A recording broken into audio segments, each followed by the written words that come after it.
Dragon বিদেশি ফল হলেও আমাদের দেশে খুবই জনপ্রিয়। এই জনপ্রিয়তার কারণ হচ্ছে এই ড্রাগনের পুষ্টিগুণ। কারণ এর পুষ্টি উপাদান ক্ষতিকরের দিকের তুলনায়, আসলে ক্ষতিকর দিক বলতে তেমন কিছু নাই। কয়েকটি, আপনি যদি অতিরিক্ত এই ড্রাগন ফল খান তাহলে অ্যালার্জি হতে পারে অথবা ডায়রিয়া হতে পারে, কিন্তু পরিমিতভাবে যদি আপনি এই ড্রাগন ফল নিয়মিত খান আপনার উপকারী বেশি। এবং এই উপকারের মধ্যে কি কি আছে? এই উপকারের মধ্যে প্রথমেই আছে আপনার রক্তের কোলেস্টেরল কমাতে এটি সাহায্য করে, ওজন কমাতে সাহায্য করে, হৃদযন্ত্র ভালো রাখতে সাহায্য করে।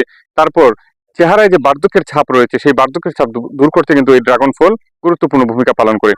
তাছাড়া যারা ক্যান্সারে আক্রান্ত, যারা ডায়াবেটিস রোগী আছেন, যাদের কোষ্ঠকাঠিন্যের সমস্যা, রক্ত চলাচল স্বাভাবিক রাখতেও এটি খুবই গুরুত্বপূর্ণ ভূমিকা পালন করে। তাছাড়া চুল পড়া রোধে এটি খুব গুরুত্বপূর্ণ ভূমিকা পালন করে।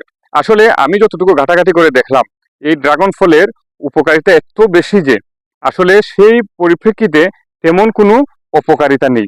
অপকারিতার মধ্যে শুধু রয়েছে আপনি যদি অতিরিক্ত এই ড্রাগন ফলটি খান তাহলে আপনার অ্যালার্জি হতে পারে, ডায়রিয়া হতে পারে। ভালো থাকবেন সবাই।